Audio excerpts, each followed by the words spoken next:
Hey, what's up, guys? Good morning. Welcome to the Stocked Up live stream. Appreciate you guys joining up this morning. Hope we're all having a good one today. What's up, guys? Got a lot of people here this morning. Yasser, Scruffy, what is going on?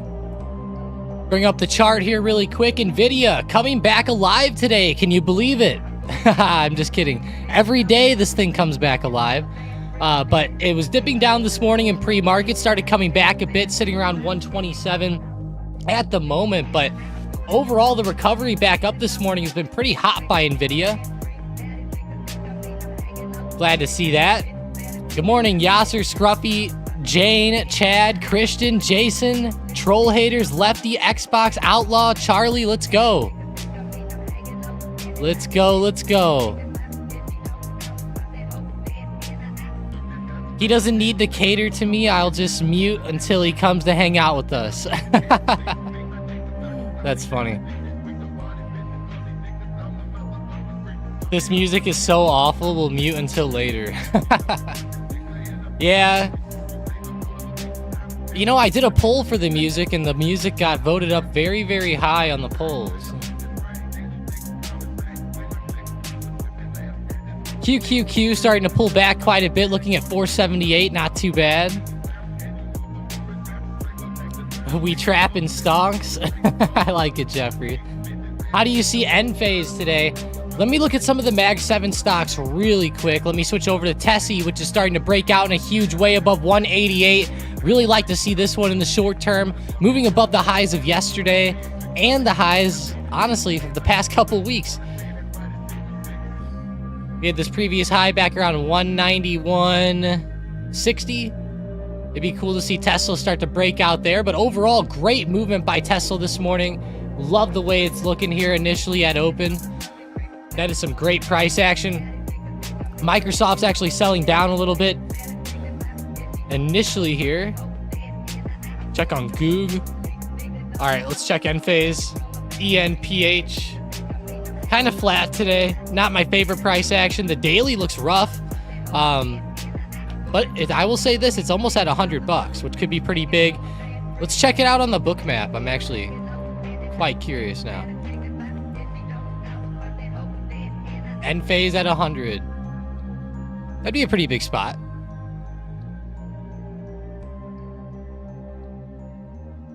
What's everyone's thoughts on the shareholder meeting? You know, Joe, I really don't think it's going to have as big of an impact as people think. I mean, everybody thinks the stock's going to explode. I think that we're actually at a point where, like, people are kind of too stuck the wrong direction, if that makes sense. So I'm actually thinking that NVIDIA is going to end up popping down from this. Sometimes events don't go the best, you know, sometimes that's just how they are. Enphase at 100 is definitely huge here. Definitely watch that as support. But yeah, I know a lot of people always were looking at Tesla, like during their battery day event, you know, and then that was supposed to get them up. And then other events with other stocks, you know, sometimes it's buy the rumor, sell the news types of deals, you know. That might be the case on this one. I don't know. I don't have a lot of thoughts on it, though. You know, it's going to be kind of like an earnings event. Nobody really knows what's going to happen. People are going to guess all day long, but I was reading an article yesterday that was extremely bullish on the shareholder event.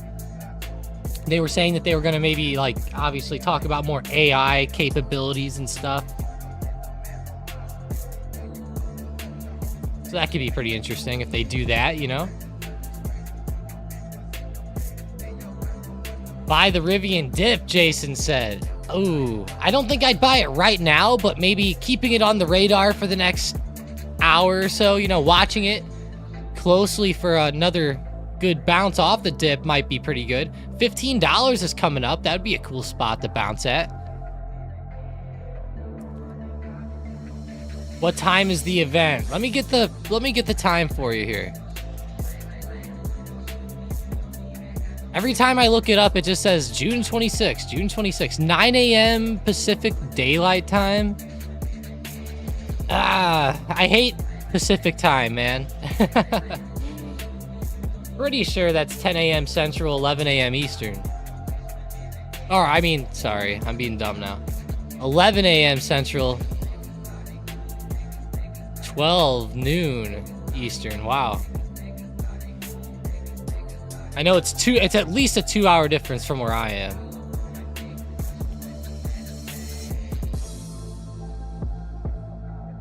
I hate it once you start getting into mountain time too. Sometimes that pisses me off. I just like east-west, you know? Why do we gotta do all the weird ones? 12 Eastern, yeah, that's what I thought, Scruffy, okay. Yeah, 12 noon Eastern. What it looks like. QQQ going crazy around 478. I mean, why don't people just run off Eastern time? Like, let's be real here. Like, it should... I think that everywhere should just act like it is. Buy nasty dips on AMD or did yesterday train me?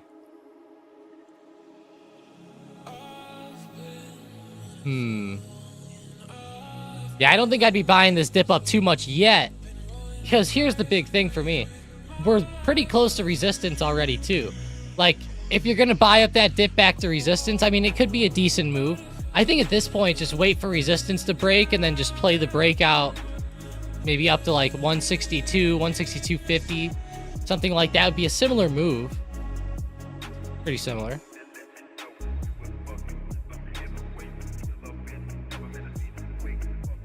AMD does have support around 158.75. You could make a stab. 159 is quite a bit of bounces at it lately. Couple wicks touching there. That's what I'm seeing. It's not as established though as 158. Oil giving up yesterday's gains. Don't be dogging on mountain time, Sean said. What? Crude oil here falling off a little bit this morning at around open. Let's check the daily. Oil does look like it's slowing up a bit on the daily. Past couple days, we've seen a little bit more shaky price action. ZOM, Oxy. Yeah, they are falling slightly in the short term. There's going to be slight pullbacks mixed in on the way up. This is kind of what I'm looking for here.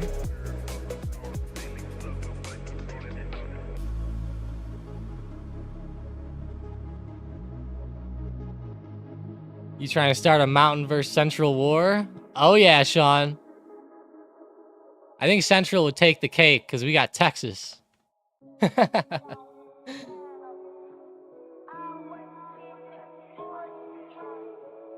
Where did you get in on Rivian, brain ass? Let's see, Rivian.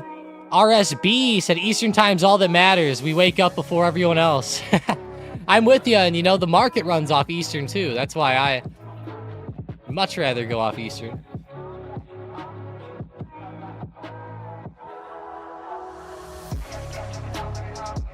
Viking Lines is at 135% on the day. Viking Cruise Lines or whatever, VKNG. Let's see. Wait. What is it? What's the ticker? BKTX, is that it? No. I don't know what Vikings, oh, VKGLF. Oh, it's a foreign stock, I guess. Viking Line AB. Oh, I was thinking of the wrong thing. I thought you meant Viking Cruise Lines or something. I don't even know what stock this is, but I can't look at that too much on the chart. That's wild. I'd rather not wake up at 5 a.m., but we trapping stocks out here at the West Coast. I like it, Jeffrey. That's pretty badass, though. 5 a.m., damn. That is wild, isn't it?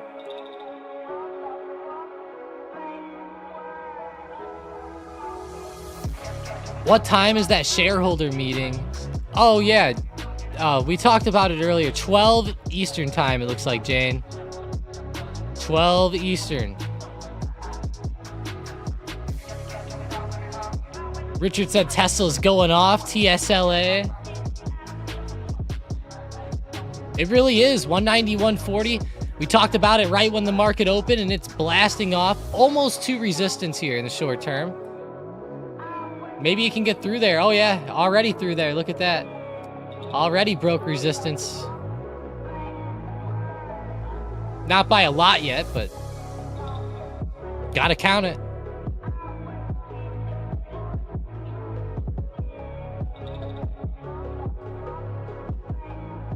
Sean said, what would be the best of all is just to put EST labeled on it.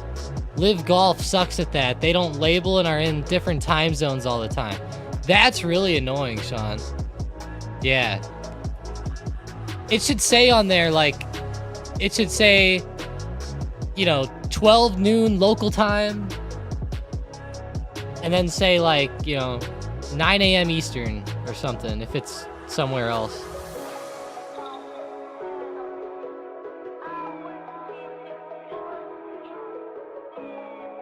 You know, as a kid, I used to get really messed up by that. They'd be saying all types of stuff. Mason said CMG at $63 is crazy. You know, like as a kid, whenever you don't know what the time zones are, you know, you'd see something on TV and I'd be like, oh, it's 7 o'clock. And then my mom would be like, that was on an hour ago. And I'm like, oh.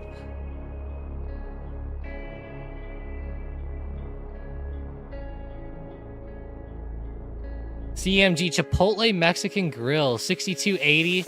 Yeah, it's pretty wild to see it at 60 bucks a share, isn't it?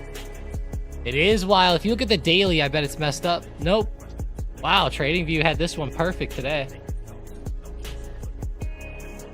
Having a couple splits in the past where I looked at the stock afterwards and the daily was still showing the high prices.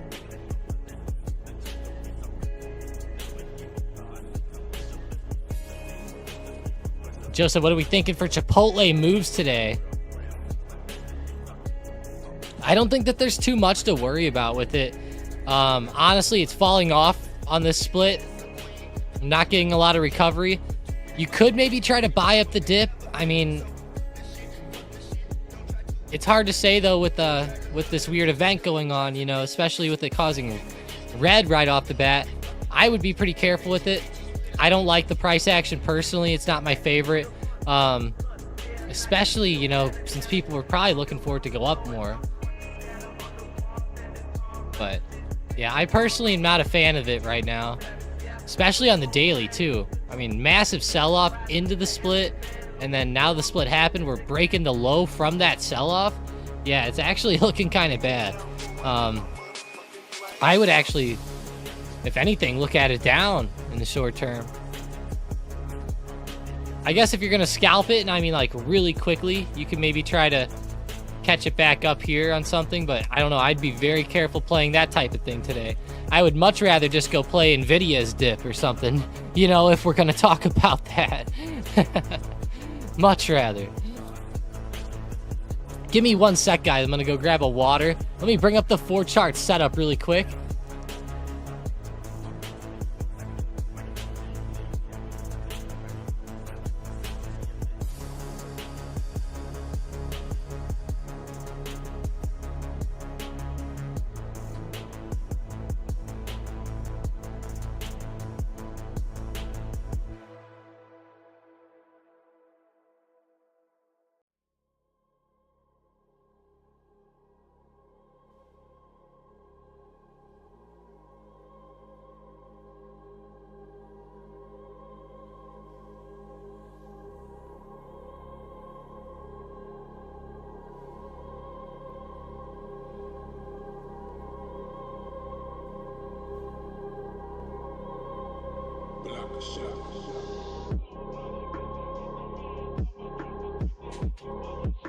All right, we are back.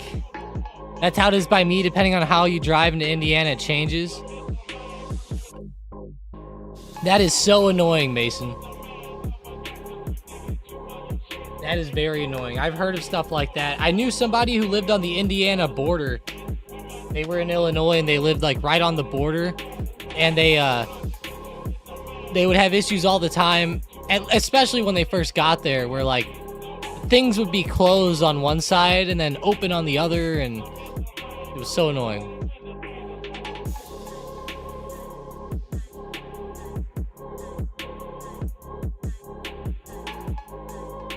I accidentally bought Rivian puts instead of Nvidia puts to hedge my Nvidia for the dip, and I had to get out. That was a $100 mistake.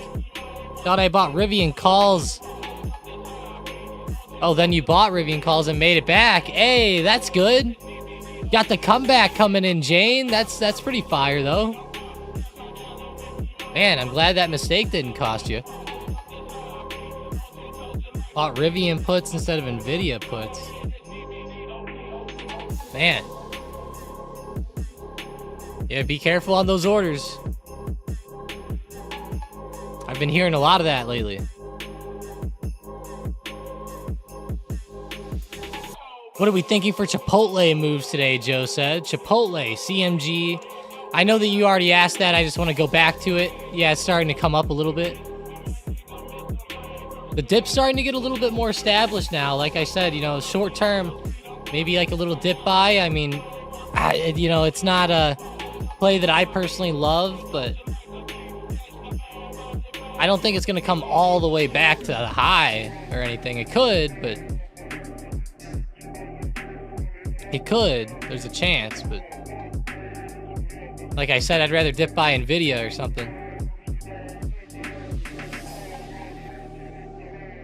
Let me check out CMG's options chain. I bet it looked kind of weird today. A lot different with it being 60 bucks. Oh my god. Yeah, it looks really weird. These weekly options suck on it, honestly. I'm surprised there's not more volume going on. Yeah, these are kind of bad, guys. Like, these options, like, what am I even seeing? 35 cents on the bid, 135 on the ask, or 135 on the ask? Like, what the hell? That's pretty brutal. I mean, I know that these options just changed a lot, but still.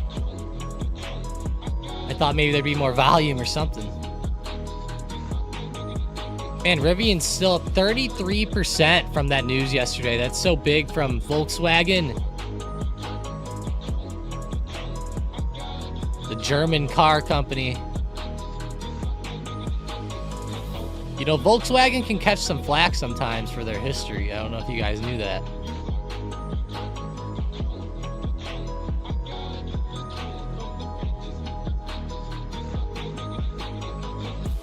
The one day I don't take a whack at Tesla, it rips.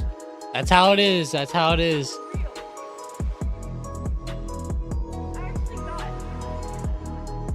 And that's a situation where I think traders' emotions get the best of them, right? Because you'll have a good plan. You know, you'll be implementing the plan. One bad thing will happen and, you know, out of nowhere the plan can't work, right? It's hard for people to realize that it takes like 1,000 plays for it to even out. It can.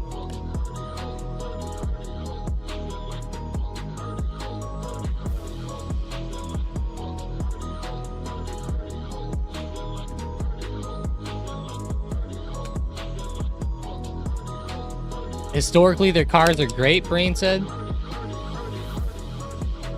Oh, I'm talking about their, how they made German tanks and stuff.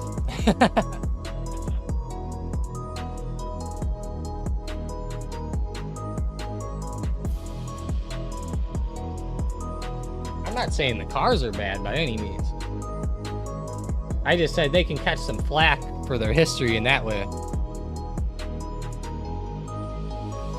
Brain said we don't talk about that. Well, some people do.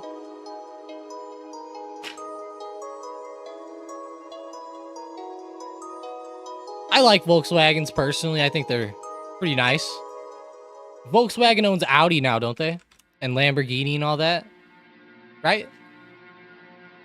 Palantir coming up a little bit today. Glad to see that.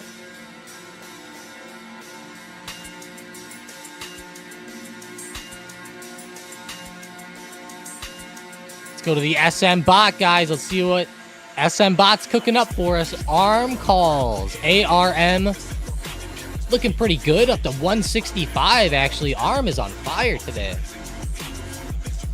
Let's go, ARM. MU. They got earnings tonight, guys. Be careful. Be careful with those earnings. I'm going to send somebody to your house if I catch you playing the earnings out there. You know who's coming. How dare you! I'll send her over there. I gotta turn the music down a little bit. Hang on. Realized it was a little louder than usual, I think, today. There we go. That should be good. Yup.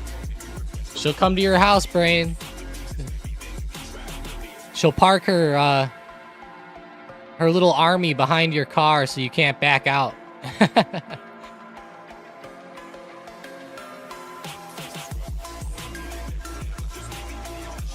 Do I play NVDL or do I play Tessie? Probably Tessie. Tesla is having a pretty good move today. I would doubt Tesla goes much more than this historically. That's a pretty big move initially right away. But if you do start to see a secondary leg, you can maybe catch a little bit more. Just be careful up at the top. Right now, the pullback looks pretty normal. Looking at the previous pullback, that's a good sign. It still looks like it's, staircasing. It's just, are we going to get that final leg up here? You can maybe trade a breakout as it happens. A really quick scalp.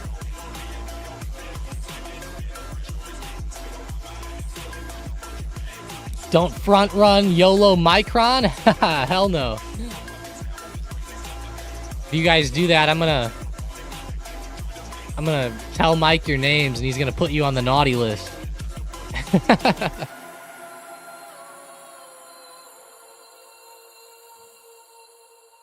I'm reading Discord again. No, I'm not. No, I'm not. Alls I see in Discord is, let's see. The Freedom Guy, William Wallace. Listen to this stuff, guys.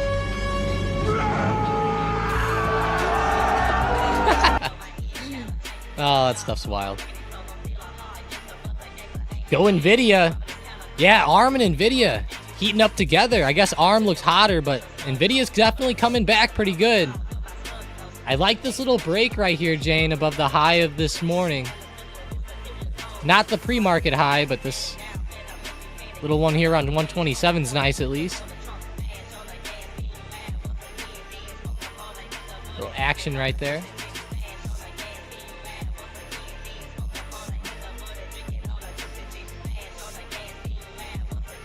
Jeffrey said you're going to make me buy SPY calls doing that. Thanks, Sean. Jeffrey said sometimes Tesla will have a 5% day. Don't count on it. Sometimes it whipsaws. Be careful with Tesla, folks. Yeah, Tesla can be pretty wild. We know that.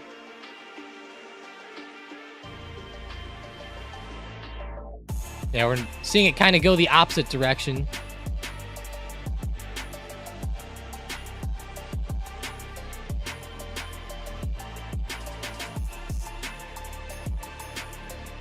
Any news why it moved up? Which one, Armando? Which one did you mean? Sorry, we're going through so many here.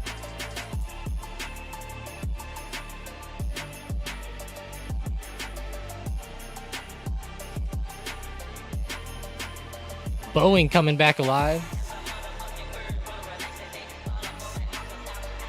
Yeah, SPY's coming up off this little dip this morning, making people very happy. Got Tessie moving.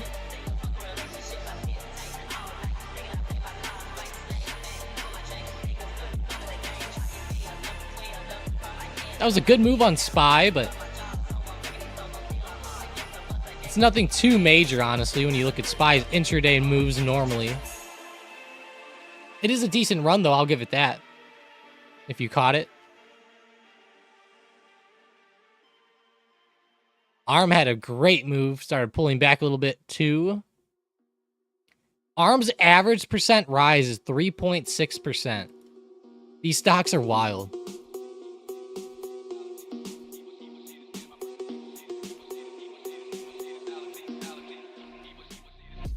Manny killing it as usual. Hell yeah, Manny's always killing it on days that the market's doing stuff like this.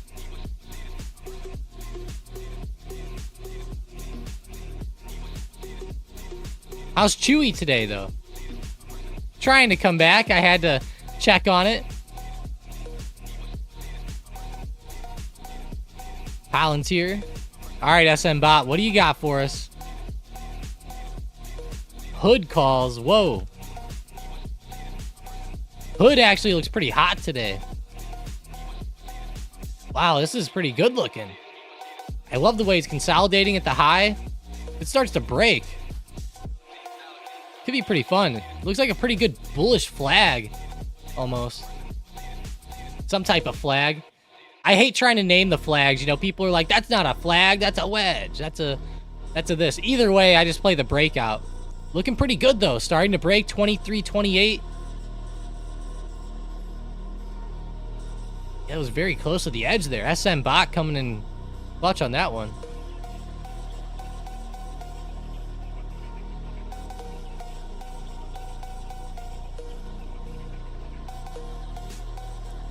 Very quick move, though, from where we caught it. Bounced off 21 on the daily.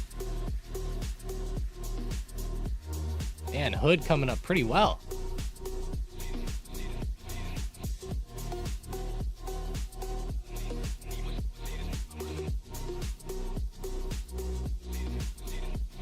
I think the Surge bot read my mind, guys. I think the Surge bot literally just read my mind.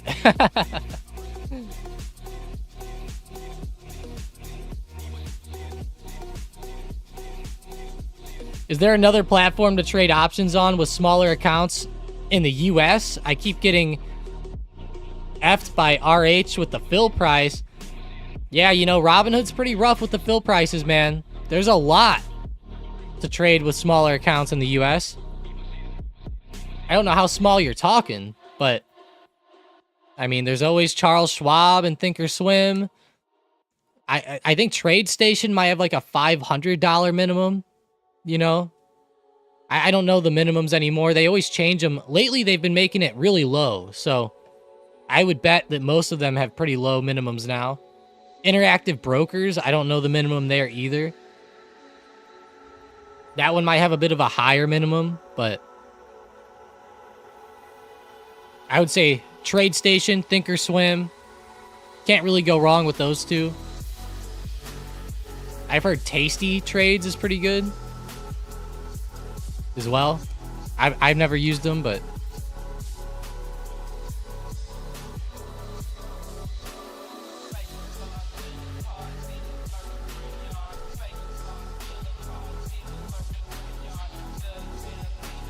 those ones will get you better fills.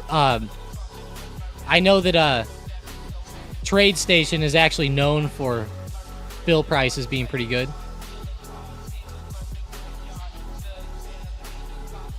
Brain says, I'm looking to switch platforms, but for the EU. Oh, yeah. That's going to be a big difference, isn't it? Man, Hood. Guys, that was like the biggest fake out. Damn.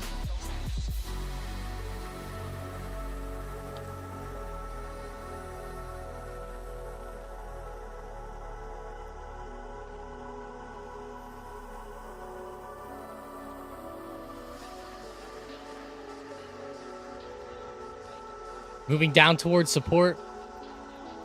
That's going to be a tough one.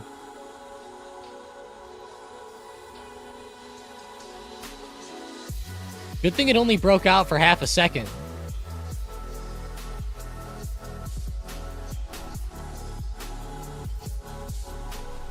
Switching back to QQQ.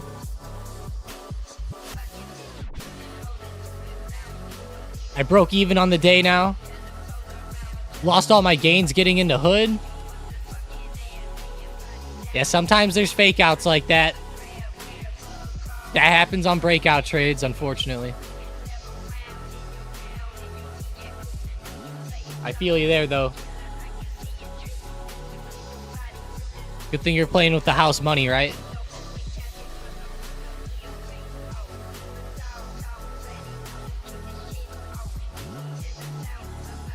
At least today.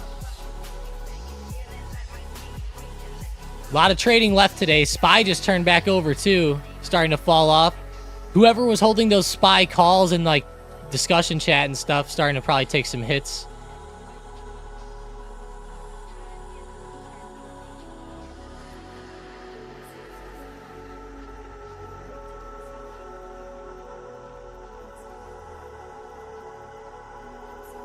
Tried to go out earlier, but the freaking software wouldn't fill me. Ah. You gotta love that.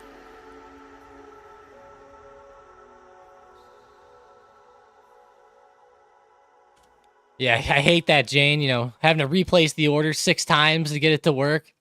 And then you're just like, screw it, I'm just doing the market, you know?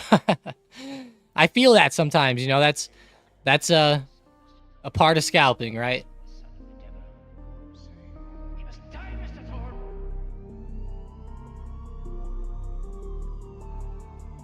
SPY coming back now, which is good. That's a quick recovery on the green candle. The good news is that these stocks are pretty wild lately.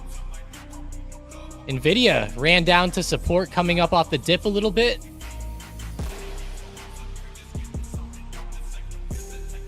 Hopefully SPY gets back going so the call buyers can realize some better gains here today.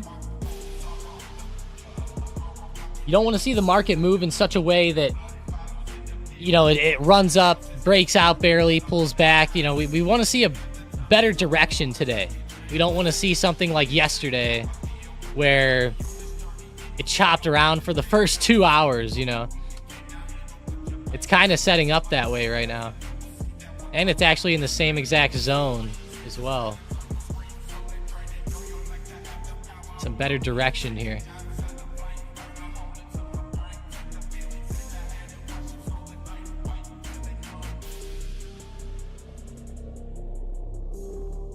You're on Revolt, but it's dog shit with the fees. Or Revolut. Yeah, I've never heard of that one before.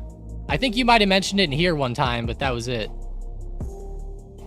NKE getting stepped on. Nike. They definitely are. That's pretty rough in the short term. Look at the daily on Nike. I know that they've been down in the dumps for a little while. They're consolidating really hard on the daily. I'm a little worried about a larger sell-off starting to happen on Nike. I am eyeing up long-term positions on Nike, though, on this dip. I'm being really patient with it, but I'm definitely eyeing up positions on Nike for the long term.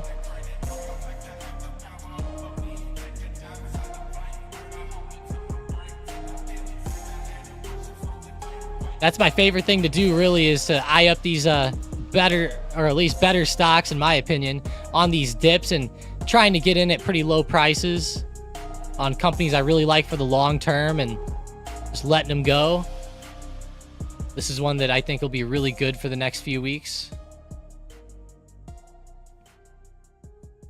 Or few months, I should say. I don't want to just say few weeks.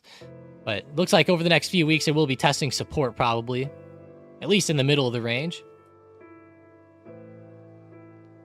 How do I feel about Walmart? You know, that one's a little too high for me right now for the long term. But Walmart's such a consistent stock that if you really love Walmart, I think the best way to go is just to average in for the long term on this one. There's really no... You know, you can try to buy a dip here and there on Walmart, but I don't really think it's worth trying to chase that. I think with them, it's just really just all about averaging in. Just averaging in over the long term, I think, is really the way to go there.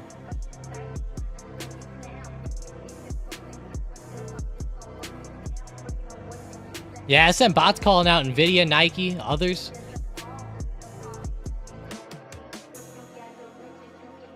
I would say short term, if anything, it's a little too high, but based off the charts and price action, I would, you know, I could see a dip at some point. I don't think it's going to just be running like this. Possibly even a dip back towards like 60 could be like a good entry point if you're going to eye up a dip. Or if you're going to be patient.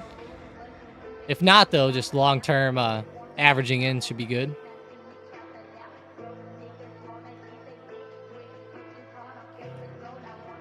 Man, Nvidia was all over the SM bot just a second ago. Nvidia calls. Yeah, Nvidia looking good again. Ever since it hit that support, I really like that wick right there. 126.20. That was a pretty good touch. I even like the way it's trying to hold up here.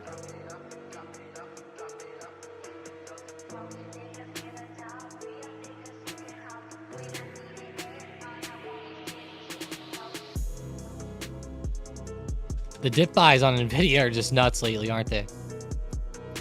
You just dip by it every day.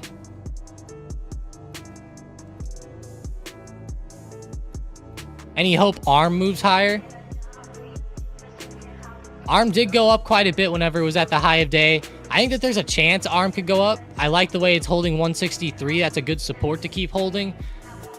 If you're in a play on ARM, I would say watch the 163 support. Like if that starts to give out and like 162.90 breaks, that might be a spot to look to sell out at. For now, it's bouncing up off that support. I think that there could be a test of the high of day. We really need to see more bullishness out of these chip stocks, though. I know Nvidia is starting to go a bit, but you know, like SMCI, ARM are kind of just stuck in the mud today. And I don't want to say stuck in the mud all day, but on this pullback, they're kind of stuck.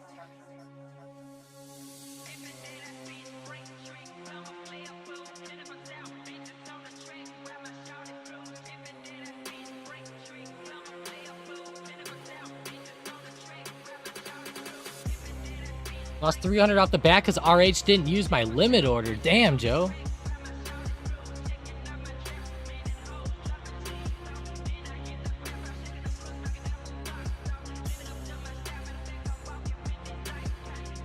Yeah, no problem, Sean. That one's a pretty easy one for a good, you know, for a long-term take, I guess.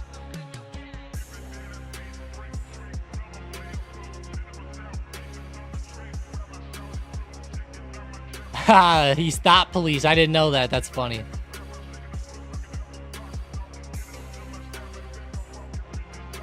Richard said, open interest on Nvidia 185 calls for December 1925. Just jumped by 16K contracts. Damn.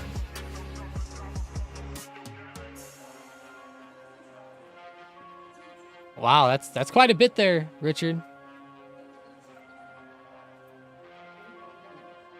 16K contracts. Back to the Nvidia show. Let's go. For real, right? It's the most consistent one today again, I would say. Looks pretty good. I know somebody mentioned Amazon starting to break out as well. That one looks pretty hot too. Hit 188 at resistance.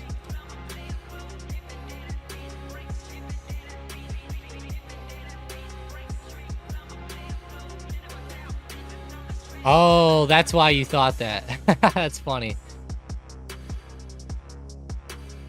I was like, I definitely wasn't this time.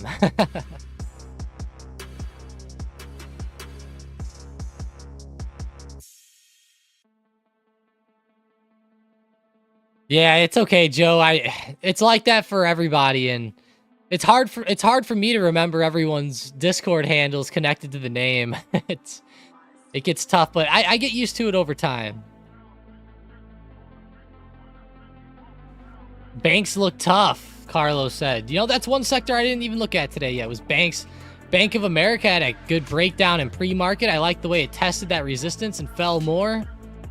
Could have been some good downside opportunity there. Would have caught it at open. JP Morgan. Wells Fargo, Citigroup. Yeah, they're all pretty much in the red. The stress test is today. That's going to be a pretty big one.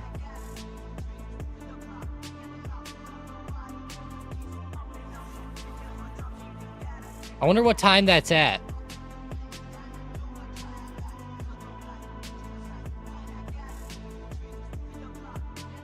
But I heard about that as well.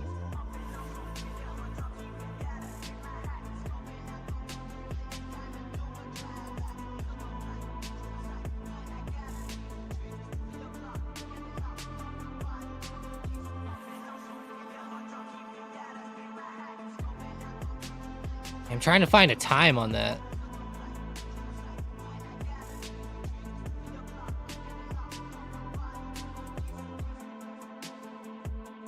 Oh, 4:30 p.m. Nice. They added it. I swear that wasn't on here before. But they added it on Trading Economics. 4:30 p.m. it looks like.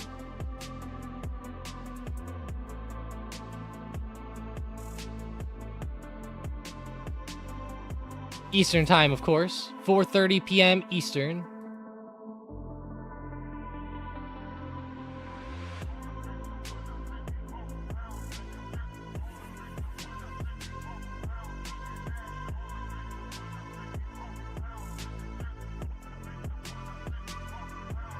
NVDL contracts soared for you, Joe said.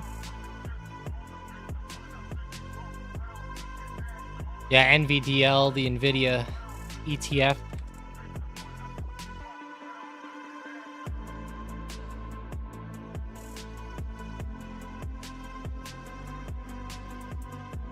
From -85, -6, you're making progress at least. That's true.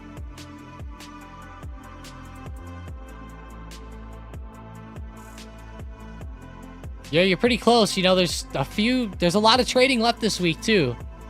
Still end up in the green pretty well. NVIDIA's trying to hold on support here.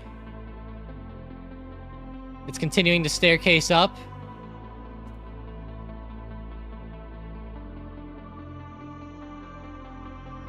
Gonna have to be careful around here, though. 128 resistance.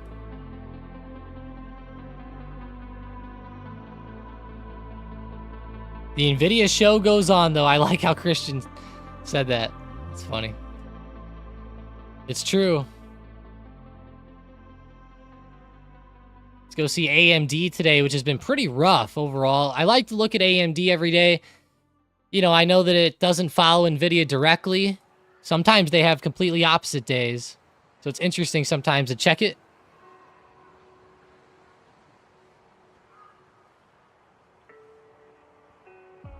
Joe said, what other platforms are good?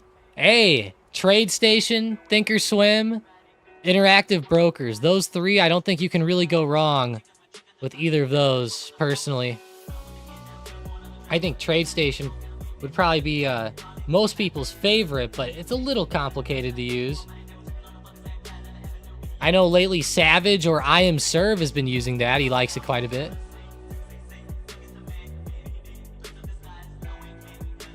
Wish I wouldn't have sold Tesla yesterday. Whoa, Tesla. 2.92%, thanks, Manny. You sold it off yesterday, or did you catch any of the move?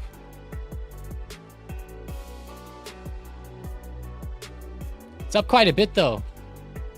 Glad to see it moving up in the short term, getting closer to that 200 mark.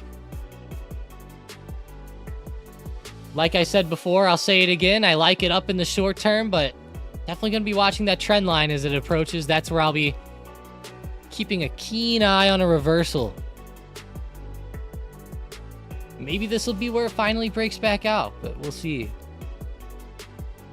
200 would be so nice over the next couple days, though.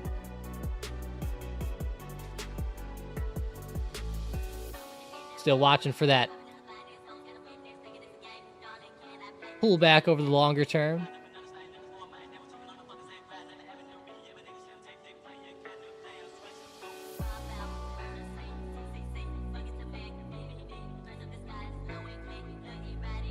Got some yesterday. Nice. Yeah, Spy coming back alive. Come on, Spy.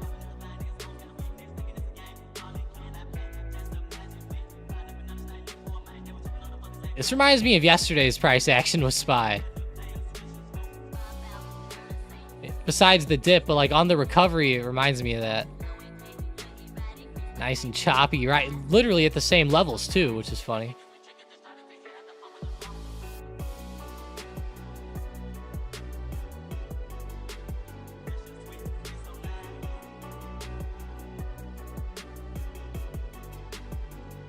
Yeah, that Volkswagen stake in Rivian's pretty interesting, isn't it?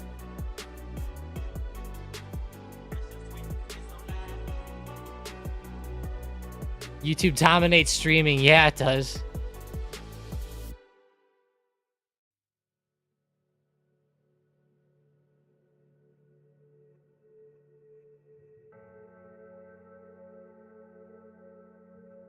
Are you guys ready for that debate coming on Thursday? That's going to be interesting, right? We'll be talking about that a little bit tonight and tomorrow night. Southwest Airlines cuts revenue forecast. Whoa. I didn't see this news earlier this morning. Blaming changing booking patterns. Whoa. Southwest. They fell quite a bit this morning. Ticker symbol LUV.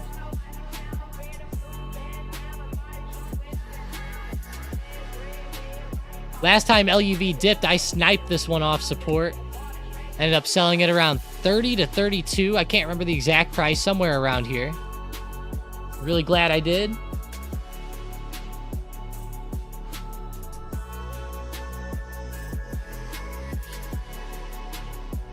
I've been eyeing it up on this recent dip here. With that news today, it definitely has me interested.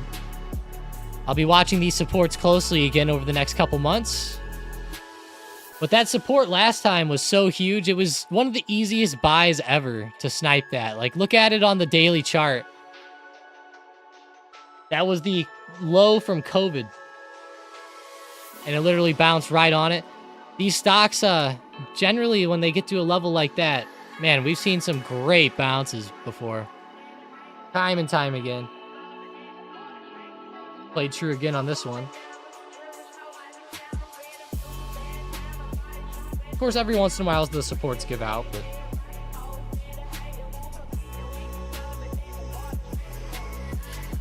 that's trading.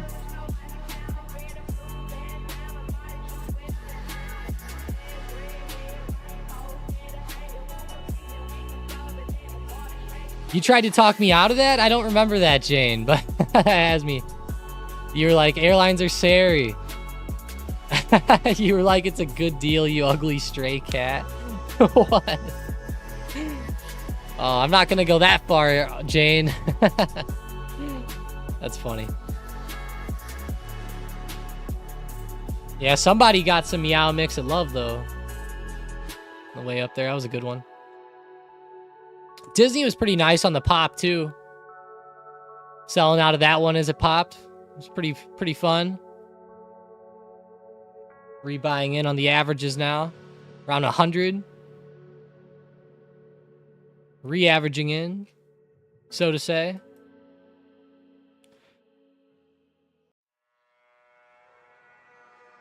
Shouldn't say sold it out, you know, just cut, we'll say.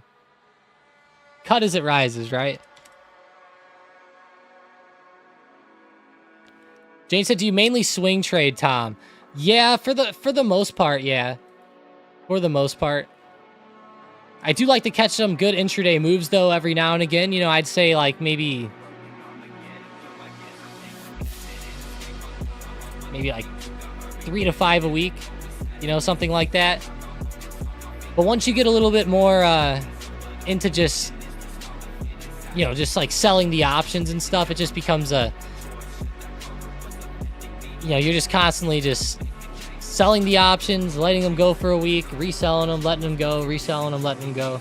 You know, it's it just becomes like I don't know, very monotonous, I guess. You know, it's like the same thing all the time, right? But definitely do like some gambles every now and again on, especially on sometimes like when I say gambles, I'm thinking more of stuff like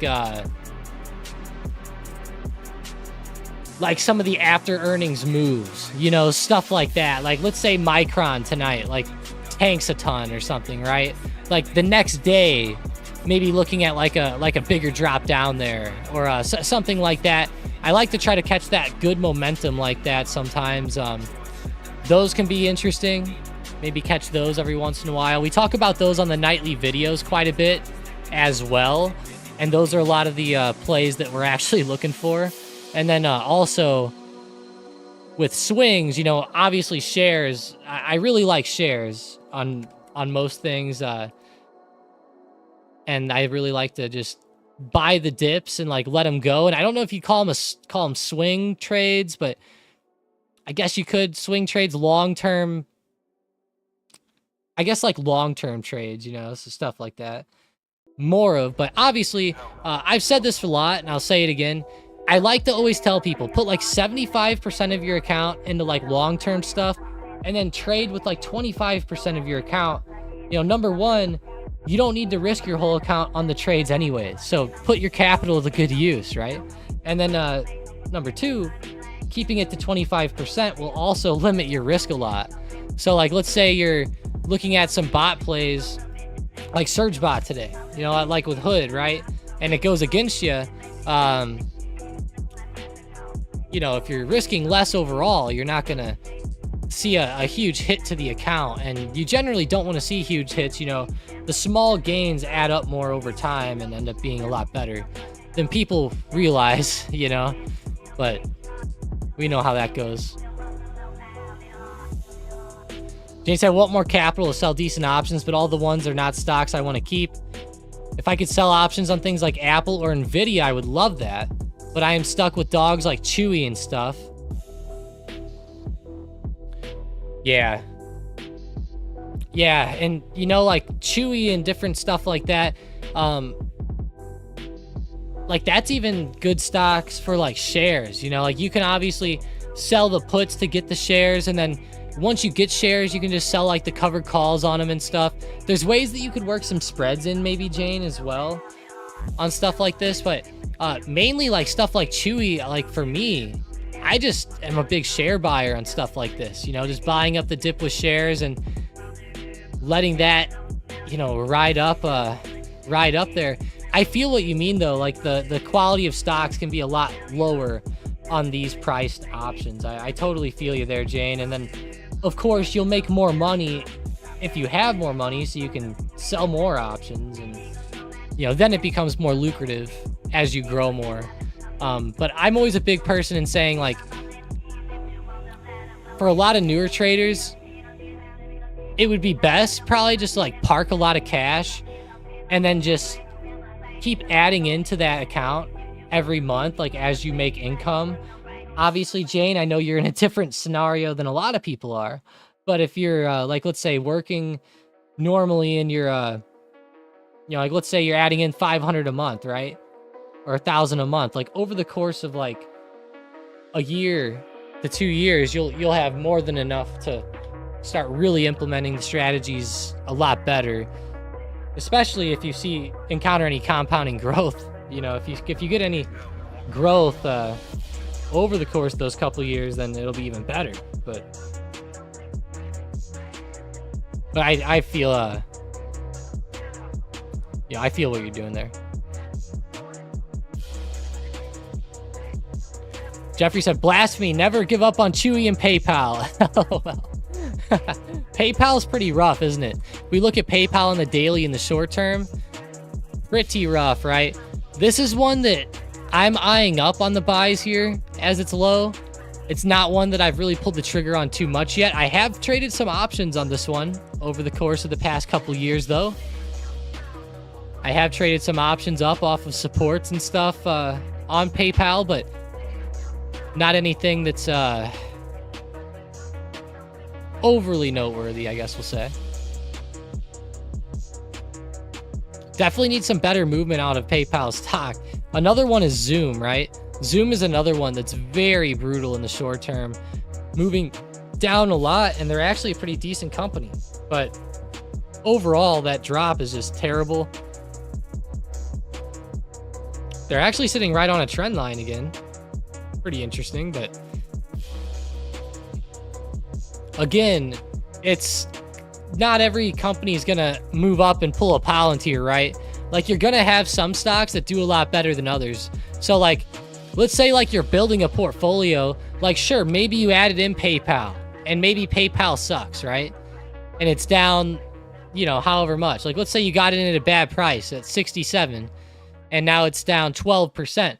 But over the same amount of time, DraftKings went up 50% for you, you know, or 34%, or etc. Like those can make up for it. Or like Palantir, right? Palantir having a really good move off of the lows, doing a lot better. So like, not every company that you pick that's a growth stock, you know, is going to end up coming back in a huge way. But if you keep it to ones that are pretty decent, you know, you can still see pretty good growth if you're having a decent selection. You know, I'm not going to say like you need to have 100 growth stocks, but You know, like let's say, you know, like PayPal is a stock. You know, you could also maybe look at something like SoFi instead of PayPal. You know, like if you were looking into other stocks similar to PayPal or Square or Block, right? Maybe this one would have performed better over that time. It didn't, but you know, there's different ways to go. Affirm, you know, a buy now, pay later stock. That's one that could have been interesting, right? Buying the dip on over the past couple of years. I think it's also just having a lot of patience with these too. Obviously, sometimes it takes a long time to start coming back.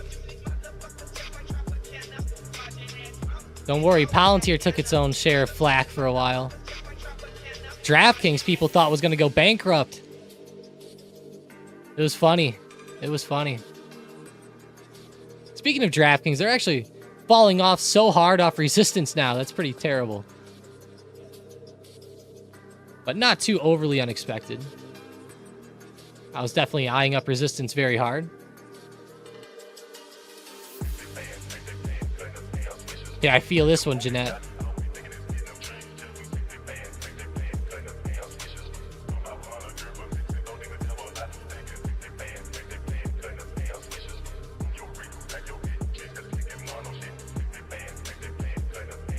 Yeah, Jane, yeah, I know. Yeah, I've read that a lot from you, where you say, like, you know, we're already good, it's just fun for me, but I would love to be able to grow this account to where I can buy fun things like garden supplies. Yeah, I definitely feel that, Jane. Definitely feel that. From you.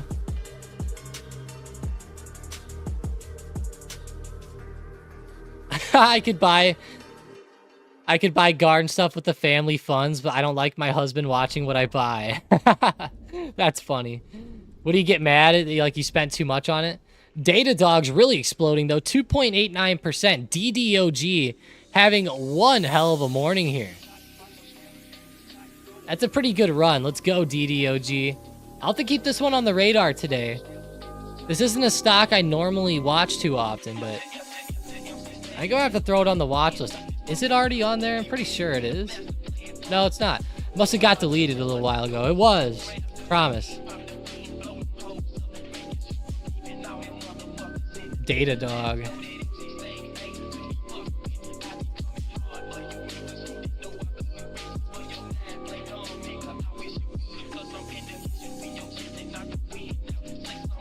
How's Tesla starting to look intraday? Holding up fairly high, but I mean, that pullback with the red candle currently isn't the best. Tesla's definitely starting to consolidate quite a bit here around this area.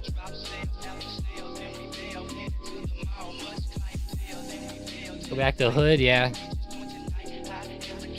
I'll say the only blessing with Hood is that the red candles came so fast that I don't think many people even entered it because of the because of how quick it dropped.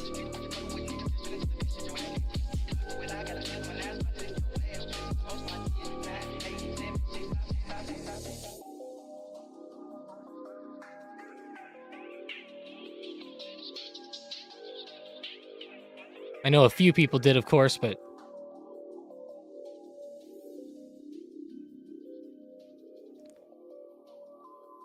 J&J, Johnson & Johnson, what?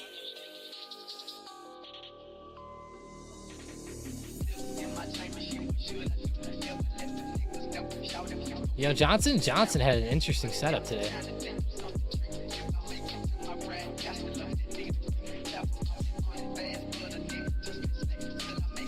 Very interesting.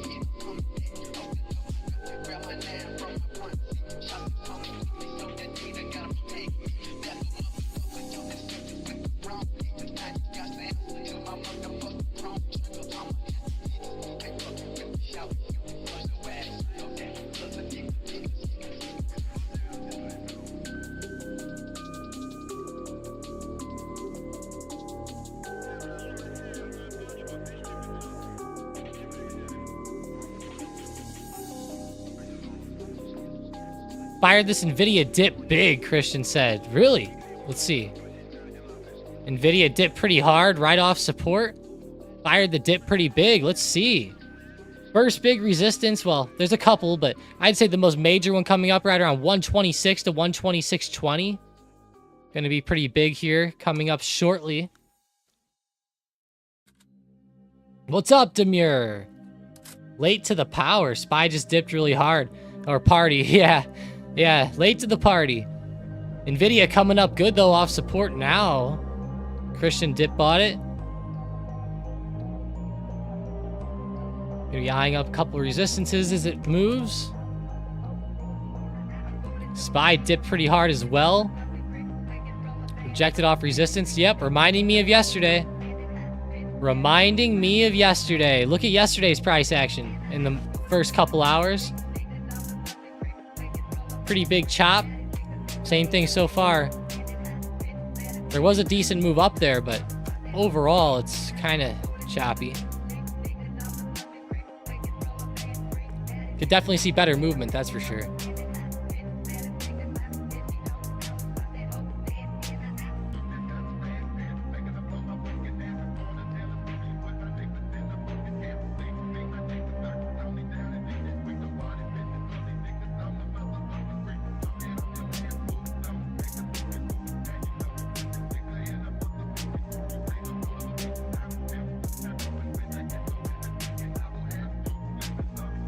Dip buyers will get us to 128, brain damage said. Ha, they better. 128 would be pretty badass here. That would be a fun move. Looking at Nvidia on the chart. I hate to say it, I'm not too happy about this current dip. I don't really like the way it's setting up too well here today.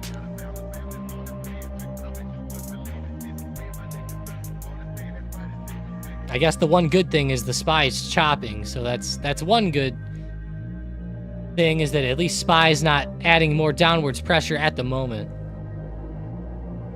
If SPY keeps bouncing up off this little support, it's actually sitting at 544 again, trying to hold that. It's pretty funny.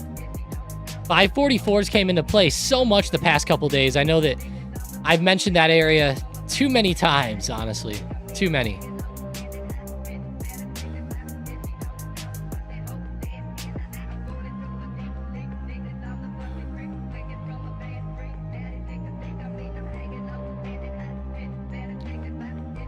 Demir says choppy stock equals scalping opportunity. Yeah, it can. It can. It definitely can. Some people prefer playing like, you know, like a breakout play, something above like a high of day or something like that. Some people prefer playing like range trading, like trading the chop, as they say. Everyone has their niches out there.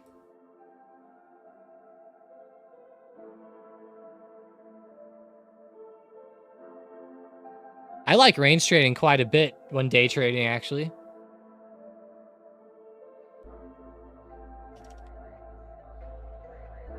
And I usually like to have a bias. So, like, you know, if you're range trading, you know, you'll find a range on the day. Like, let's say you're looking at SPY, and you're like, okay, it's pretty much within, like, a certain range right here. So you could just say, like, okay, well, I have a bullish bias because of X, right? Let's say there's certain reasons that day. So you're going to be buying the dip around support, trading it back up, etc. Can be pretty fun on that. Like back to the top of the range or something. Maybe the midpoint of the range too. A lot of opportunities in those ranges like that. Of course, easier said than done, right? But I think once you find a good established range, it's not too bad.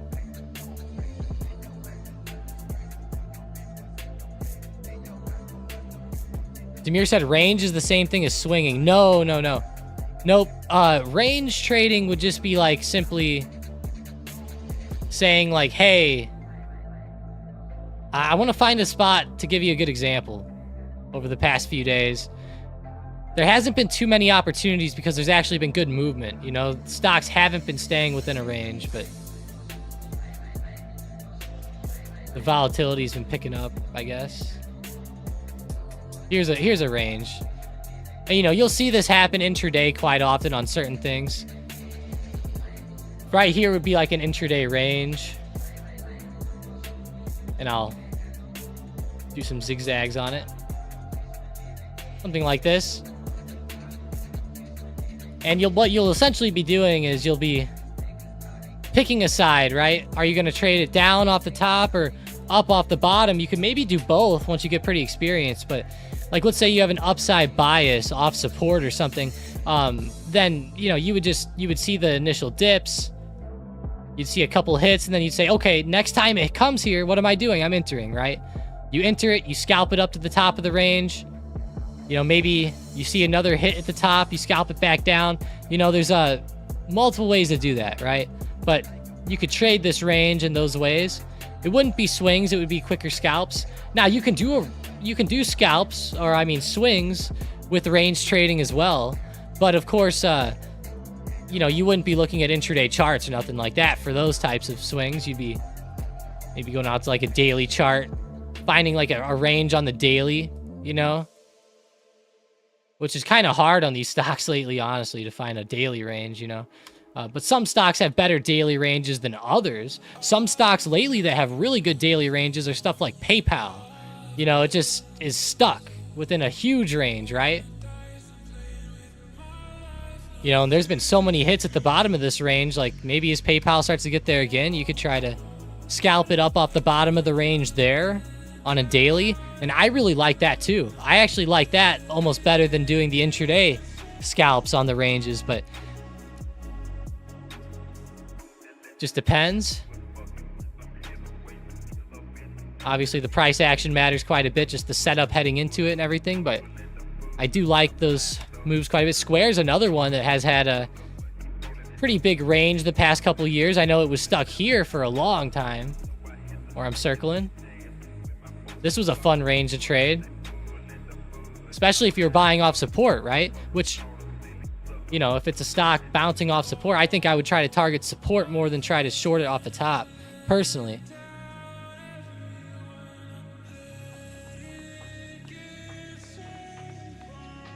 But it's really hard for people to be patient and then actually execute once it gets there. But you just have to do it, you know?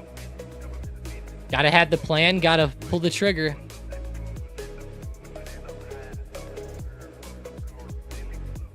Jane said, I think range trading is like support and resistance. It's pretty close, Jane. Yeah, it's pretty close. It's essentially trading stocks like while they're stuck in between a support and a resistance. Yeah.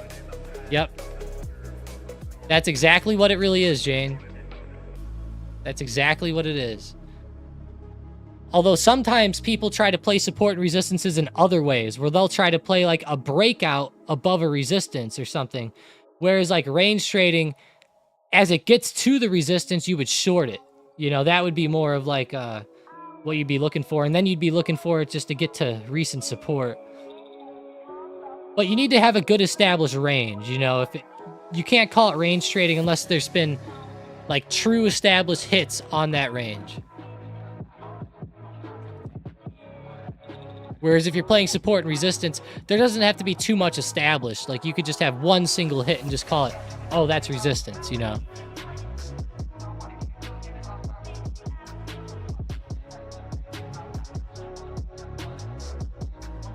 Go eye up SM Bot, see what it's firing off for us now.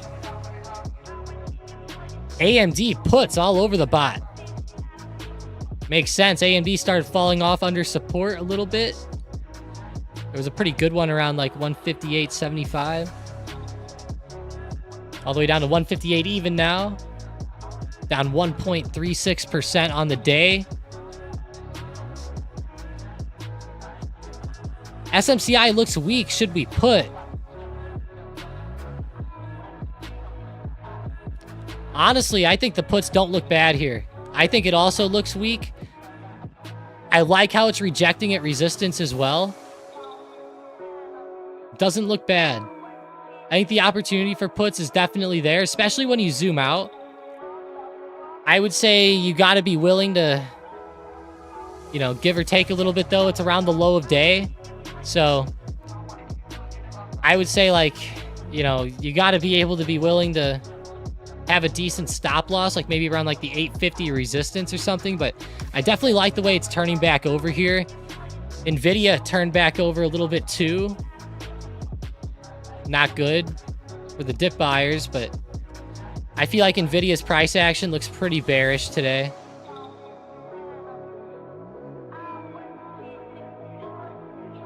It could surprise me like every day, but it could be, I like the way it's setting up to the downside today, actually. It's not my favorite bullish setup ever.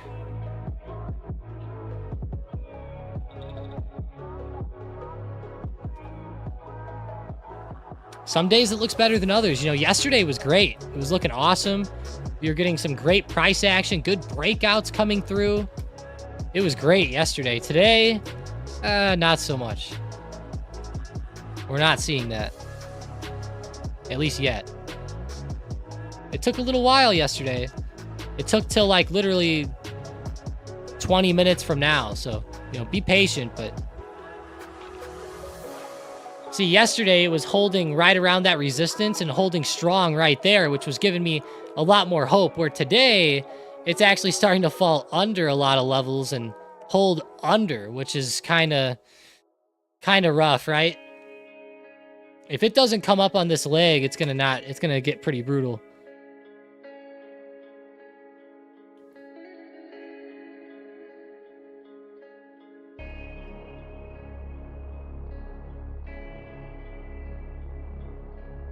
Jane said head and shoulders and moved up so fast and so high. Are you talking about on Nvidia here? Because it almost does look like one. You know, pretty close. Yeah. I mean, I would say that counts as a short-term one, if that's what you were looking at.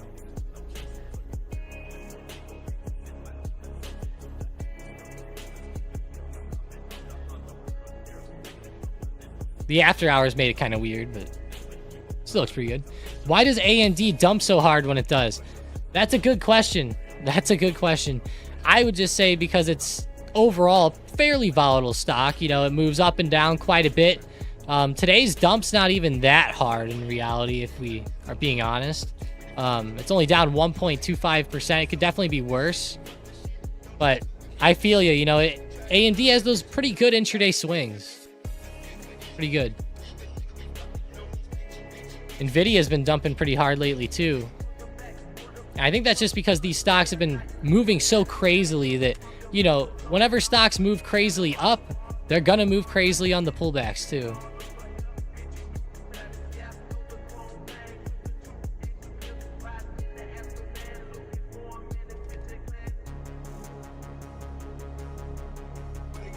Go check on some of these big money plays. XOP, McDonald's.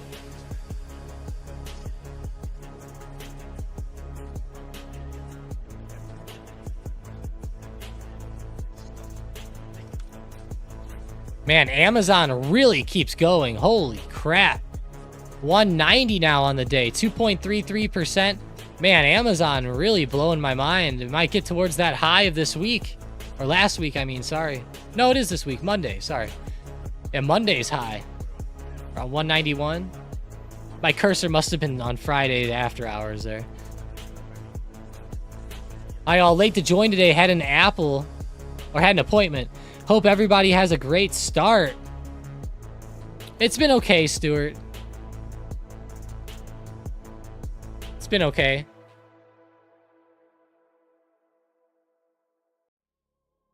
Been a couple stocks that have been moving very well, but a couple that also haven't. MU earnings tonight. You guys better not be gambling on the earnings now. Come on. Let's be smart. I know we say that all the time, but we're serious. You know, it's a losing game playing the earnings. Be very careful. If you do, I'm going to send Greta to your house. How dare you? You can do what you want with Greta, but she'll be there. Demir says when a person says, it's okay. Yeah. Yeah, it's definitely not the best day. I'll say this, some of the longer term plays have been pretty good today.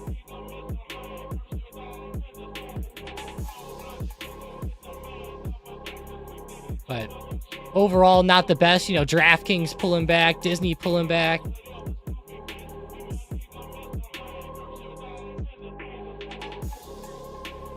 I guess Disney wasn't really pulling back, but it's definitely not pulling up. That's for sure. DraftKings was pretty brutal, though. 2.39% down, $37.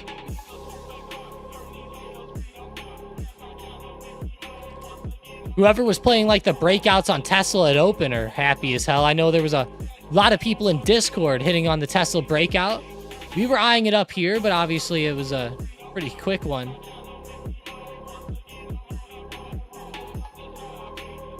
I didn't catch that one at all. Go look at ARM. And pretty hot. Right around 163. This one's starting to come back a little bit today, actually. Not looking bad at all.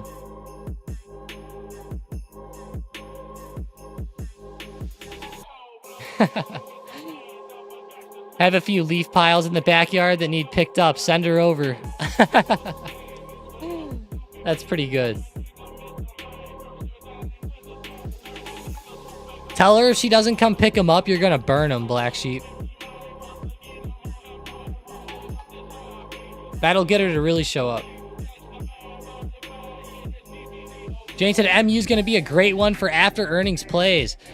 Yeah, and if a lot of people are looking at MU in a bullish way, I hope that it goes bullish, obviously. I know a lot of people are also looking at NVIDIA to be bullish with the shareholder event. Just be careful. Be careful. What if they announce like an offering or something? You know, I'm just throwing weird stuff out there. I'm not saying that they will, but what if there's some weird stuff like that? Or they'll probably have a really good shareholder event. They'll have so many good things said. And then there'll be one bullshit little headline. It'll say something like they'll maybe mention like consumers are feeling pressure, so that might impact us over the next year or something. And then, you know, they might have such good numbers, good outlooks and everything, but then that one little statement will be like what the media runs with. And they'll be like, oh my gosh, time to sell, you know. It could be like that. It could be like that. These like events can get pretty weird. Jeffrey said, how is Disney on the Dow?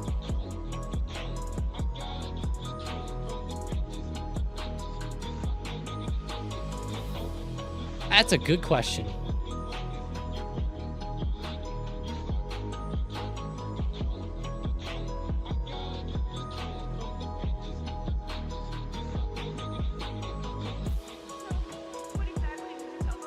You know, in May of this year, Disney was actually the best performer out of all the Dow 30, which is pretty cool. Pretty cool. Pretty good and cool.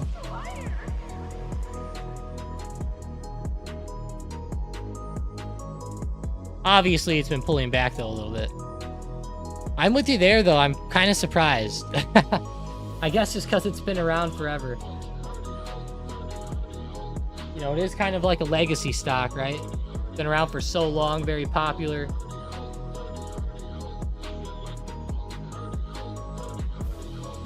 Maybe gives the Dow a little exposure to some of the, you know, there's not a lot of theme park companies out there, so I guess this is one that you'd look at.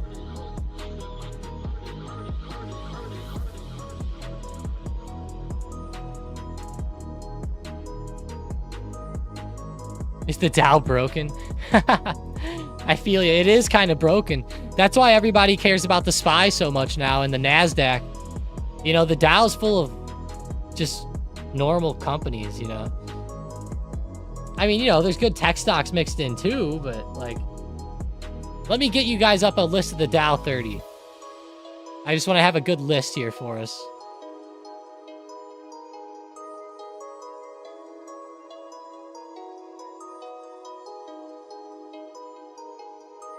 Here we go. All right, here's the Dow 30, CNBC. You know, like there's some stocks mixed in that are good in tech. You know, Amazon, Intel.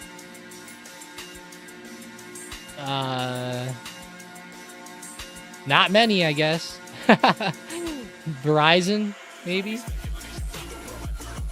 Not as many as I thought. There's Apple. There we go. I missed Apple on that list. But, you know, it's a good mix. You know, you got American Express, Amgen, you know, some different types of companies. Caterpillar. You know, the Dow must be broken. They got Boeing in here. You got Boeing and Intel and Disney. Yeah, something's wrong.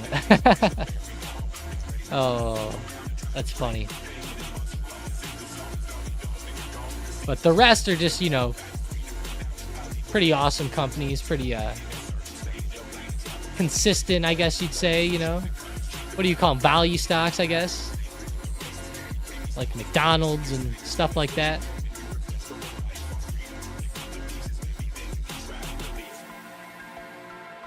I never thought of it that way, but that is kind of weird how the Dow is set up, isn't it?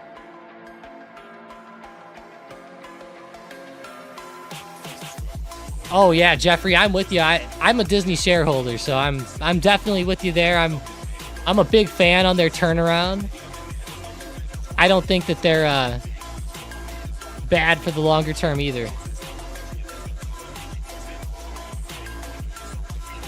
I know they've taken a lot of flack, but I believe in Disney. And trust me, I'm not even a fan of the flack they took, but my adoptive dad only bought the Dow and made millions before he retired on it. So he has that and 4 pensions. They have that F the world money. Oh, shit. Damn, Jane.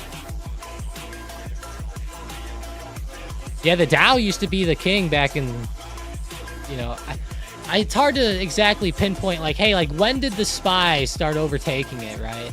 It's hard to pinpoint that.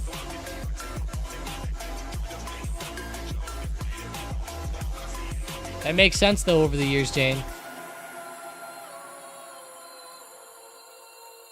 Black Sheep says, seems like every time I hear something about falling off a Boeing plane, the price goes up. Yeah, you know, Boeing's pretty rough in that world. Keep having issues, and, you know, I think that they've always had issues. I just think that now it's just accelerated by the media. You know, and I think the same thing can be said for trains. Remember that with CSX, or I can't remember who it was exactly. Norfolk Southern, that's what it was. Norfolk. Remember that? Their train derailed and it caused like chemicals to spill in that one county and it caused a whole bunch of ruckus. Remember that? And then out of nowhere you heard news every week. Oh my God, this train broke down. This train derailed. This train stuff flew out of the cart. You know, it was like all over. Like, let's be real, guys. Like, these Boeing planes have probably had, like, little minute issues for a long time. It's just, when did the media start reporting every single one? And number two, when did people care about it? You know, because there might have even been little reports back then, and then there was just nothing said about it, you know, because who really gives a shit if the landing gear failed, you know?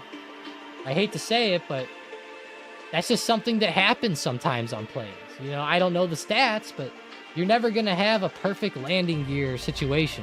It's not going to happen because there's tires on it. Anywhere where there's tires, there's a chance of a puncture. There's a chance of something, you know, so. And it runs off hydraulics. You know, hydraulics are bound to have failures.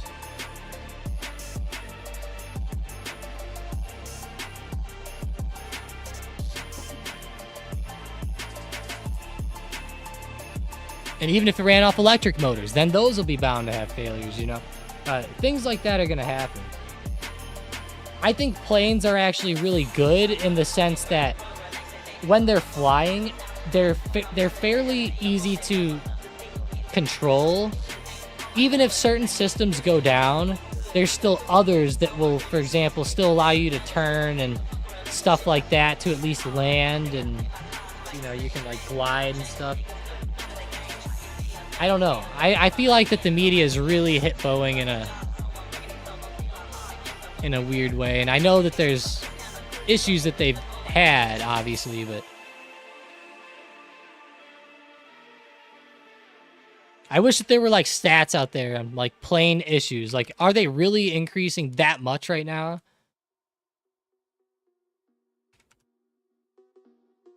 And keep in mind, as the world grows, there's going to be an increase, but it needs to just stay steady on the percentage, I guess, right? Black Sheep said things happen. He's very conservative and modest, and mom is cheap. He bought all of his cars new, but they're stripped down Toyotas and stuff like that. I feel you, Jane. That's pretty cool. Very simple, small house. Wow.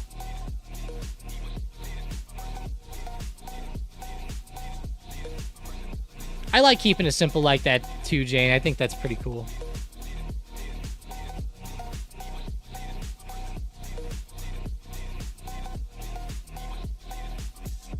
I think that's pretty neat. I wish I could do that more myself, honestly.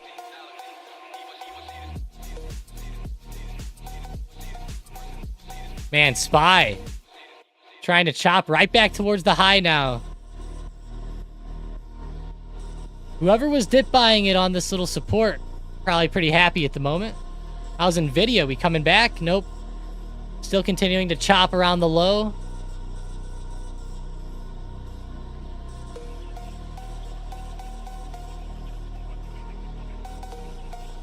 Bounced off support though again. That's good. How does Kramer feel about Boeing? You know, I never really watched Kramer at all, but I would bet he hates him. I'm not sure. You know, that's a good question. I wonder what he does, or like what he says when he talks about him. I'm curious. That's actually a pretty interesting question. I'll have to look that up later. Kramer's take on Boeing, you know. I don't want to play it here on YouTube, though. I'll get blasted. I'll probably get copyrighted or some shit. Watch. Plus, you guys don't want to hear him, right? It's a nice triple bottom, and it confirmed it.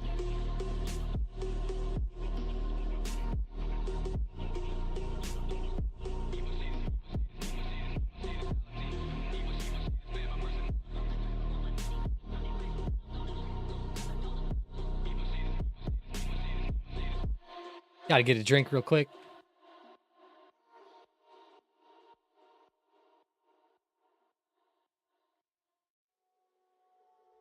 Oh, man. Drinking the vitamin water today. Isn't there a Kramer meme coin or something? There's a ticker SGym. Well, there was. What's it called now? SJM, maybe? No, that's Smuckers. Let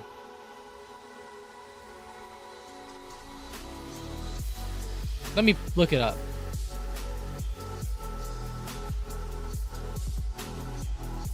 Oh, it stopped trading.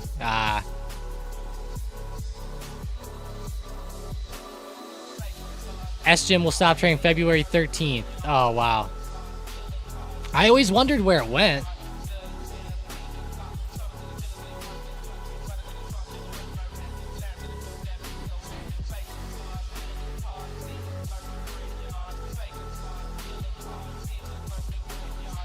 That's weird that it went away, though. Why? Like, why'd it go away?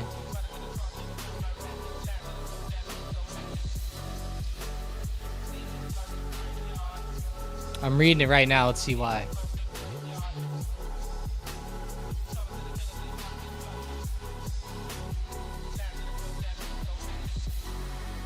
So they had... So Tuttle Capital launched 2 ETFs on this. I'll pull it up for you guys.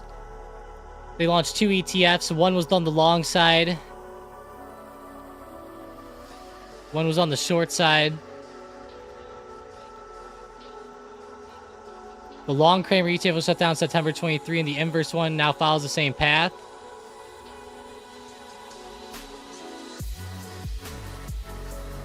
Boards of trustees of the fund determined liquidation was in the best interest of shareholders. The last day of trading for ETF will be February 13th. The fund is expected to distribute proceeds to shareholders on February 23rd. We started the fund to point out the danger of following TV stock pickers, Jim Cramer specifically, and the total lack of accountability. So that's really all it was for, but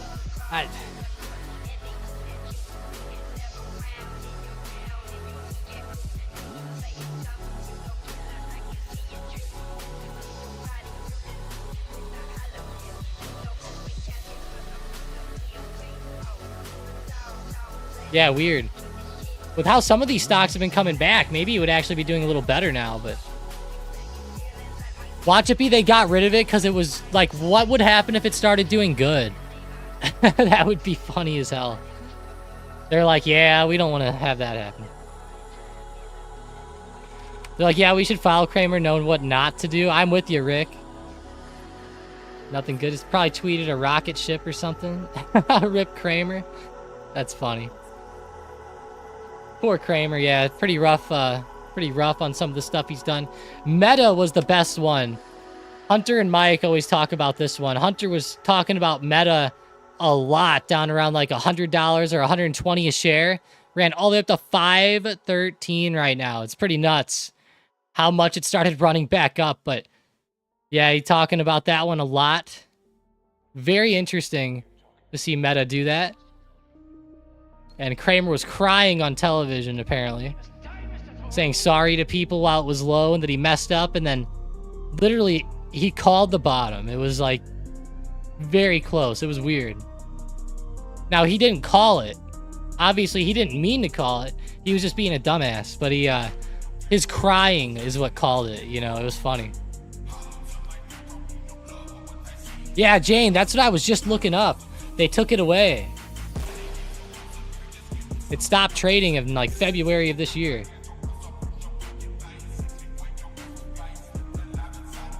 I don't know why. Maybe because Nvidia and stuff went up so much that it was going to make the fund look good or something. I'm not totally sure. But I wouldn't be surprised if it did. Yeah, Nvidia definitely started falling off a little bit more there. Yeah, that setup was getting pretty brutal today, guys. Getting pretty brutal.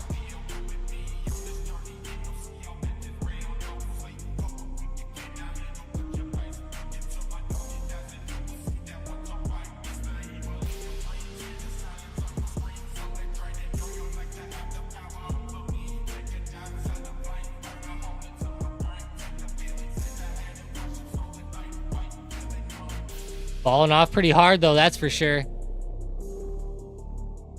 I hope that the dip buyers were taking profits. I know Christian had it. I'm curious what he did, but I know that there's a lot of people out there that try to buy up every dip on Nvidia, and today's just one of those days. You know, hopefully they respect stop losses on it.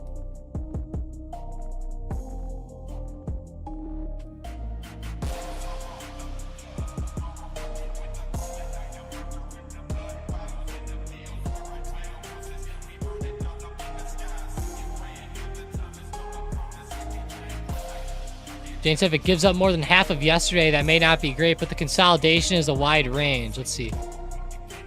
Yeah, it's pretty big.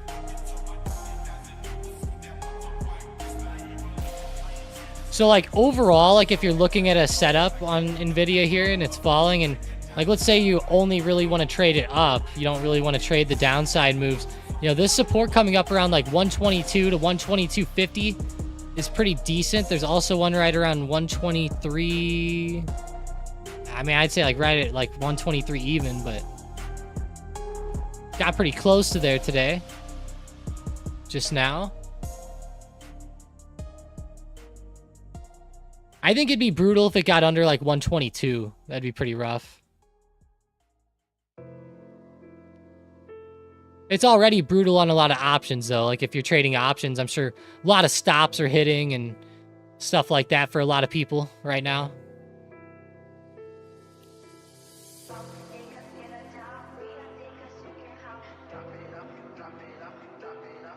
Demir says, we're scalpers, Tom. Of course we buy the dip. Obviously, but on certain days, buying the dip isn't as good as other days, right? Everybody's a scalper who day trades most of the time.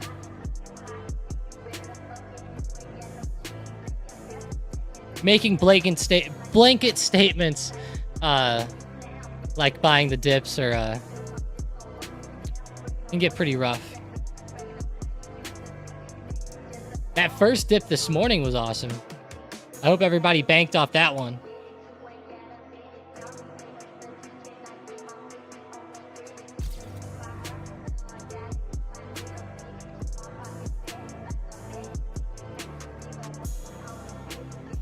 A lot of scalpers get stuck only in one direction on dips. You know, sell off resistance maybe sometimes.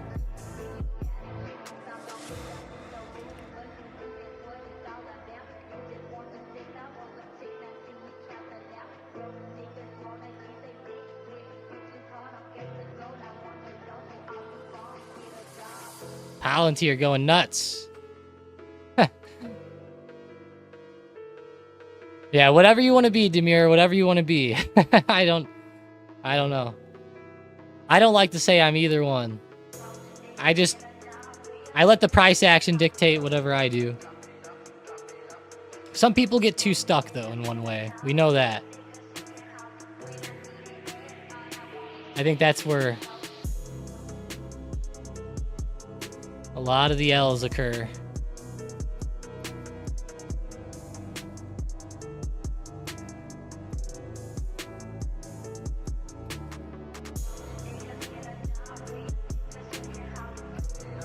If you look at SPY on the daily, it is still looking healthy. Trend has not changed.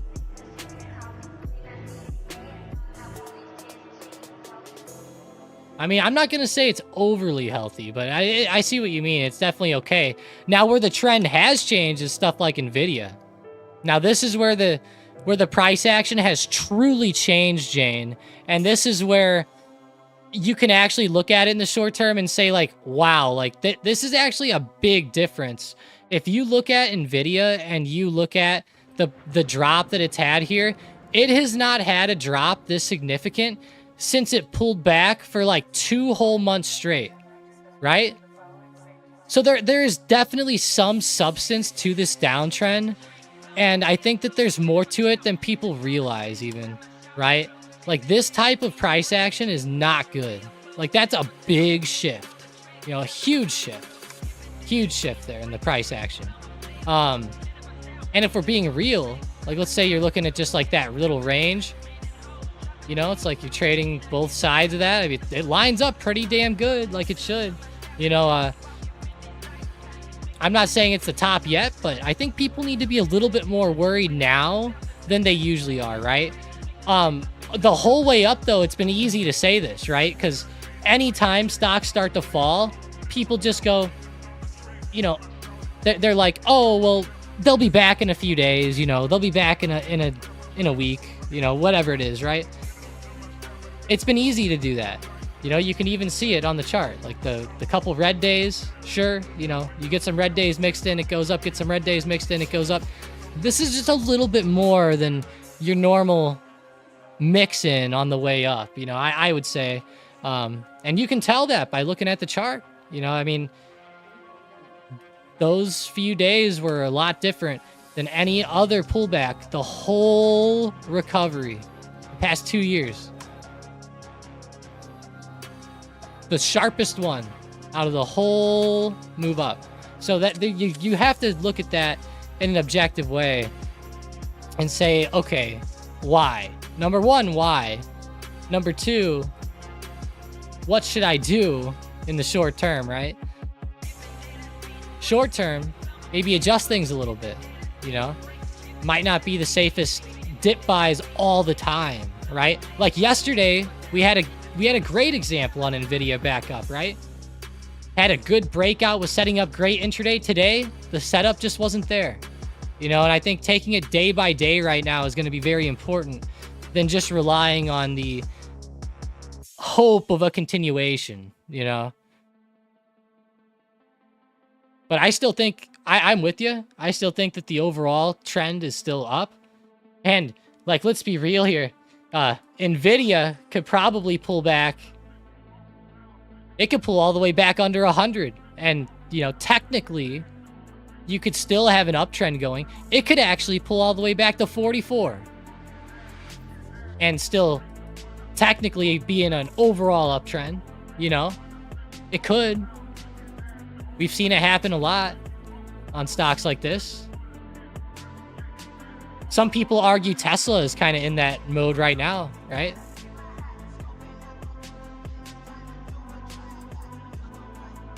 Let's look at Tesla on the way up just so we can show some of these moves. Because here's like what I'm explaining. Like, look at Tesla on the way up, right? Like, it had some huge runs, right? Obviously, the uptrend was still intact, right? But once you started seeing it go flat and you started seeing a bit more selling come in than what occurred the whole way up, you started seeing more downside action come in.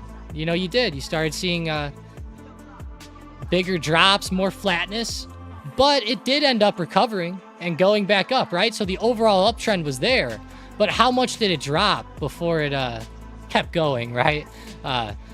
We're going to get to a point on NVIDIA where something happens, you know, at some point. It's just going to happen, you know, and it's easy to say that because everybody knows it's going to happen, right? But when is it going to happen? Usually what I would say is at a time where the price action starts shifting. And what are we seeing now? The price action's starting to shift a little bit. Am I saying that this is the for sure top? No. But I'm saying that it's a time to be a little wary of that, is all I'm saying. People take things very out of context, and I think that some people are also so stuck on the bull side that as day traders, they just can't, they can't get it through their heads. And I think that that's kind of where a lot of people incur a lot of losses, is not understanding that stuff.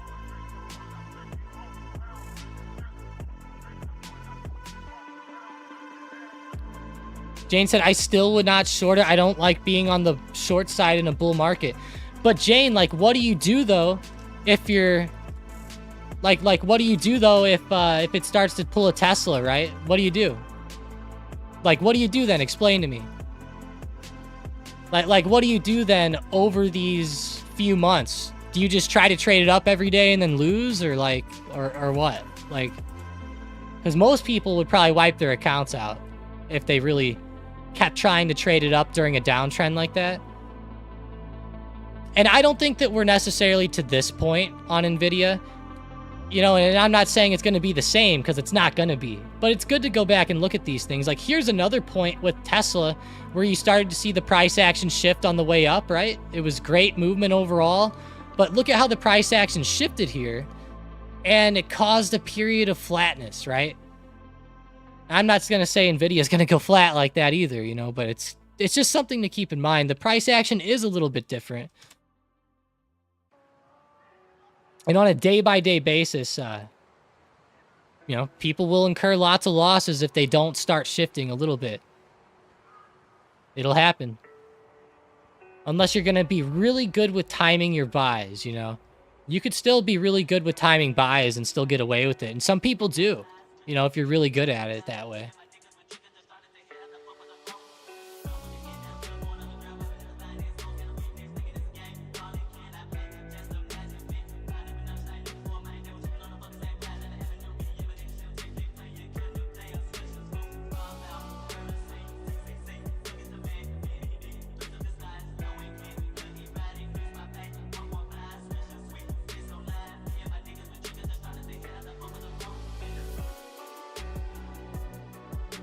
All right, well, I guess I'll end with my rant there about the way stocks move and traders' mindsets, right? Because I'm definitely a fan of being long-term always, you know? But the thing is if you're going to have the long-term mindset like that, then just buy shares, you know? Just buy shares then. Don't be a day trader. You know, if you're going to be a day trader, you gotta adapt. You gotta, even in a bull market. Even in a bull market, every day is different. And you gotta try to catch things differently sometimes, you know? It's just the name of the game. That's why some traders are better than others and some are worse than others, right?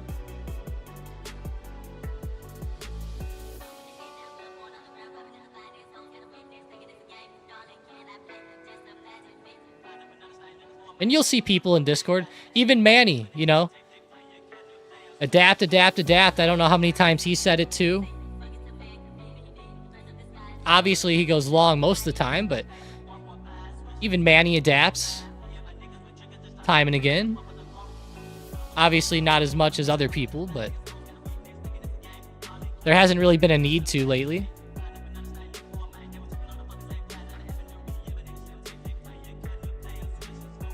Until the past week, you know, until the past week.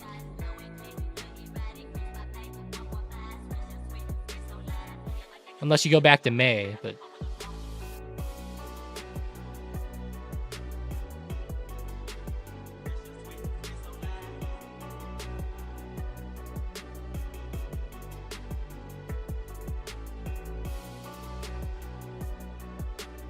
yeah. Hey, Tom, I'm looking at triple bottom forming on the SPY. Is there a triple bottom? Let's see. Go look at the 1 minute chart. Sean goes, I'm adapting right now. That's funny. Yeah, you know, SPY is sitting on a pretty good support here. This whole area is pretty good support. There was a big one where a lot of that price action was today around 544, which we've known and we've looked at a lot. There's a lot down here as well, around 542 to 543.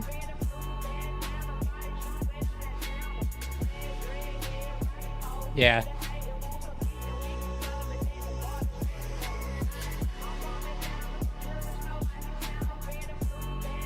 Yes, sir, Demir. Yeah, he's generally been a bull most of the time, you know. I've seen a couple downside moves mixed in every now and again, but definitely more of a bull. And you know, in this type of market, it's been working out really well. And of course, if you're dip buying things in a certain way and you're catching supports more often and stuff, you can still, I guess, adapt and still be a bull, right? Like, you can still be a bull and then adapt just in the short term. And sometimes, like, on days the market goes down, you know, Manny might just say, like, hey, I'm done for the day, you know, and he understands that maybe not trading that day is a better way to go than trying to be a bull on a day where the market's falling, right? So I think that, like, if you're gonna trade every day and you have to trade every day and you're gonna force yourself to take the trades every day, then you need to be super adaptable. But, like, I think where Manny does very, very well is he understands the days that aren't for him, you know, and I think that that's a really good thing that I think many people need to understand, but many people can't not trade.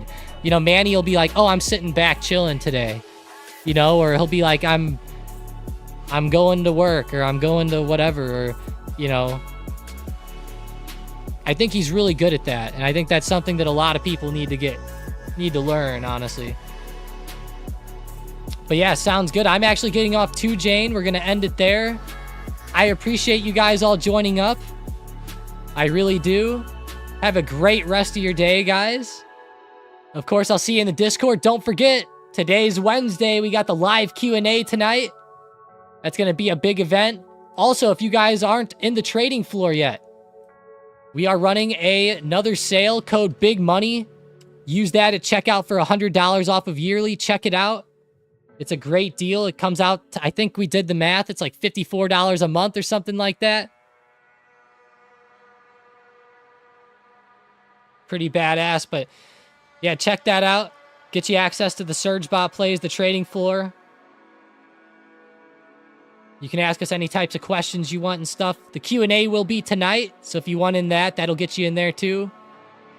It's in the Discord, so sounds good. See you guys later. Have a great rest of the day. Walk away green, of course. If you are red, try to consolidate those losses. But have a great rest of the day. See you guys later.